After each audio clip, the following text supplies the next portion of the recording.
Hi hello ಎಲ್ರಿಗೂ ನಮಸ್ಕಾರ. Welcome back to my channel. ಎಲ್ಲರೂ ಹೇಗಿದ್ದೀರಾ? ಐ ಹೋಪ್ ಎಲ್ಲರೂ ಚೆನ್ನಾಗಿದ್ದೀರಾ ಅಂತ ಭಾವಿಸ್ತಾ ಇವತ್ತಿನ ವಿಡಿಯೋನ ಶುರು ಮಾಡ್ತಾ ಇದ್ದೀನಿ.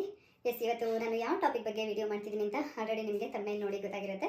ನಾನು ಇವತ್ತು ತಿಳಿಸ್ಕೊಡ್ತಾ ಇರುವಂಥ ವಿಷಯ ಬಂದು ಪರ್ಫೆಕ್ಟ್ ಪೆನಿಸ್ ಲೆಂತ್ ಎಷ್ಟಿರಬೇಕು, ಒಬ್ಬ ಪುರುಷನ ಪರ್ಫೆಕ್ಟ್ ಪೆನಿಸ್ ಲೆಂತ್ ಎಷ್ಟಿರಬೇಕು ಅನ್ನೋದ್ರ ಬಗ್ಗೆ ನಾನು ತಿಳಿಸ್ಕೊಡ್ತಾ ಇದ್ದೀನಿ. ಸೊ ಸುಮಾರು ಜನ ನನಗೆ ಮೇಲ್ ಮಾಡಿದ್ರಿ, ಪೆನಿಸ್ ಸೈಜ್ ಎಷ್ಟಿರಬೇಕು, ನಮ್ಮದು ಚಿಕ್ಕದಿದೆ ಮೇಡಮ್, ಅದನ್ನು ದೊಡ್ಡದು ಮಾಡ್ಕೊಳ್ಳೋದಕ್ಕೆ ಏನು ಮಾಡಬೇಕು, ಏನಾದರೂ ಅದಕ್ಕೆ ಟ್ರೀಟ್ಮೆಂಟ್ ಅಥವಾ ಮೆಡಿಸಿನ್ ಇದ್ದರೆ ತಿಳಿಸ್ಕೊಡಿ ಅಂತ ಹೇಳಿದ್ರಿ. ಸೊ ಅದಕ್ಕೋಸ್ಕರ ಇವತ್ತು ಆ ಟಾಪಿಕ್ನ ತಗೊಂಡು ವೀಡಿಯೋನ ಮಾಡ್ತಾಯಿದ್ದೀನಿ. ಸೊ ವಿಡಿಯೋ ಶುರು ಮಾಡೋಣ. ಅದಕ್ಕಿಂತ ಮುಂಚೆ ಹೊಸಬ್ರು ಇನ್ನೂ ಯಾರಾದರೂ ನನ್ನ ಚಾನಲ್ನ ಸಬ್ಸ್ಕ್ರೈಬ್ ಮಾಡದೆ ನೋಡ್ತಾ ಇದ್ದರೆ ದಯವಿಟ್ಟು ಈಗಲೇ ಸಬ್ಸ್ಕ್ರೈಬ್ ಮಾಡಿಕೊಂಡು ಪೂರ್ತಿ ವಿಡಿಯೋನ ಸ್ಕಿಪ್ ಮಾಡದೆ ನೋಡಿ, ಓಕೆನಾ? Yes, okay. ಒಬ್ಬ ಪುರುಷನ ಲೆಂತ್ ಎಷ್ಟಿರಬೇಕು, ಪೆನಿಸ್ ಲೆಂತ್ ಎಷ್ಟಿರಬೇಕು ಅನ್ನೋದನ್ನು ನಾನು ಆಮೇಲೆ ಹೇಳ್ತೀನಿ. ಫಸ್ಟ್ ಆಫ್ ಆಲ್, ಯಾಕೆ ಒಬ್ಬ ವ್ಯಕ್ತಿಗೆ ಅಥವಾ ಒಬ್ಬ ಗಂಡಸಿಗೆ ಈ ಥರದ ಯೋಚನೆ ಬರುತ್ತಪ್ಪ ಅಂದರೆ, ಯಾವಾಗ ಈ ಥರದ ಯೋಚನೆ ಬರುತ್ತೆ ಅಂದರೆ ಆ್ಯಕ್ಚುಲಾಗಿ ಅವರು ಫೋನ್ ವಿಡಿಯೋ ನೋಡುವಂಥ ಟೈಮಲ್ಲಿ.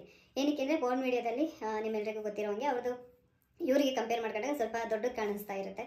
ಆವಾಗ ಇವ್ರು ಏನು ಮಾಡ್ತಾರೆ ಅಥವಾ ನೀವೇನು ಮಾಡ್ತೀರಾ ಅಂದರೆ ಅವ್ರಿಗೆ ಕಂಪೇರ್ ಮಾಡಿಕೊಂಡು ನಮ್ಮದು ಚಿಕ್ಕದಿದೆ, ಮೇ ಬಿ ನಮ್ಮ ಪಾರ್ಟ್ನರ್ಗೆ ಅದರಿಂದ ಸ್ಯಾಟಿಸ್ಫೈ ಆಗೋದಿಲ್ವೇನೋ, ಅವ್ರದ್ದು ಅಷ್ಟುದ್ದ ಇದೆ ಅಲ್ವಾ ಅಂತ ಎಷ್ಟೊಂದು ಜನ ಸಫರ್ ಮಾಡ್ತಾ ಇರ್ತಾರೆ.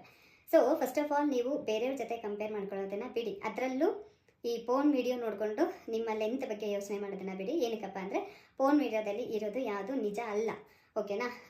ಸೊ ಅದು ಜಸ್ಟ್ ವಿಡಿಯೋಗೋಸ್ಕರ ಆ ರೀತಿ ಮಾಡಿರ್ತಾರೆ. ಏನು ಗೊತ್ತಾ, ಈಗ ಒಂದು 100% ಅಂತ ತಗೊಳ್ಳೋದಾದರೆ 100%ಅಲ್ಲಿ 90%,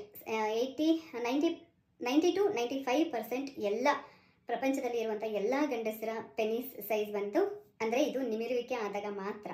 ಸೊ ನಿಮಿರುವಿಕೆ ಆಗದೆ ಇರುವಂಥ ಟೈಮಲ್ಲಿ ದಯವಿಟ್ಟು ನಿಮ್ಮ ಪೆನಿಸ್ನ ಅಳತೆ ಮಾಡ್ಕೊಳ್ಳೋದಕ್ಕೆ ಹೋಗಬೇಡಿ.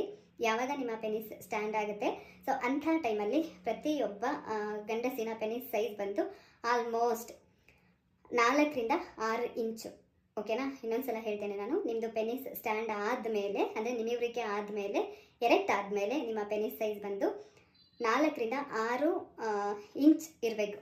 ಅರ್ಥ ಆಯಿತಾ?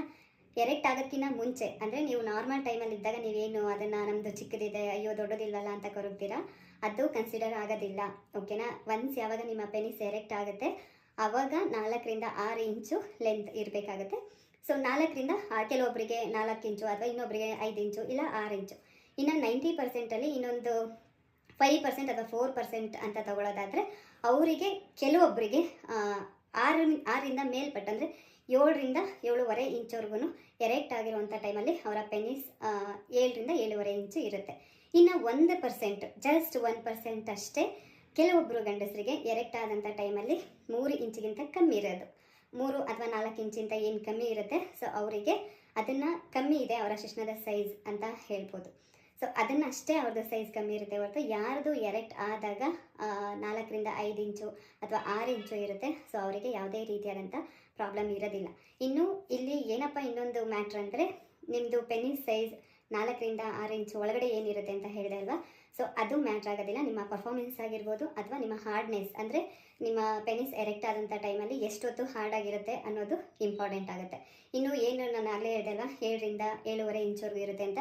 ಆ್ಯಕ್ಚುಲಿ ಎಷ್ಟೊಂದು ಜನ ಅಂದ್ಕೊಂಡಿರ್ತಾರೆ ಉದ್ದ ಇದ್ದಷ್ಟು ಲೇಡೀಸ್ಗೆ ಅದು ಸ್ಯಾಟಿಸ್ಫೈ ಆಗುತ್ತೆ, ಇಷ್ಟ ಆಗುತ್ತೆ ಅಂತ. ಡೆಫಿನೆಟ್ಲಿ ಇಲ್ಲ, ಆ ಥರ ಎಲ್ಲ.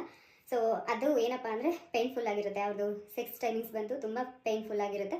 ಸೊ ಪರ್ಫೆಕ್ಟ್ ಲೆಂತ್ ಬಂದು 4 ರಿಂದ 6 ಇಂಚು ಎರೆಕ್ಷನ್ ಆದಂಥ ಟೈಮಲ್ಲಿ.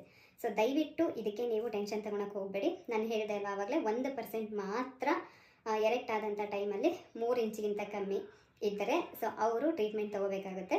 ಅದನ್ನು ಬಿಟ್ಟು ಅದನ್ನು ಹೊರತುಪಡಿಸಿ ಯಾರಿಗೆ ಸ್ಟ್ಯಾಂಡ್ ಆದಾಗ 4 ಇಂಚಿಗಿಂತ ಜಾಸ್ತಿ ಇರುತ್ತೆ, ಸೊ ಅವರು ತಲೆ ಕೆಡಿಸ್ಕೊಳ್ಳುವಂಥ ಅವಶ್ಯಕತೆ ಇಲ್ಲ.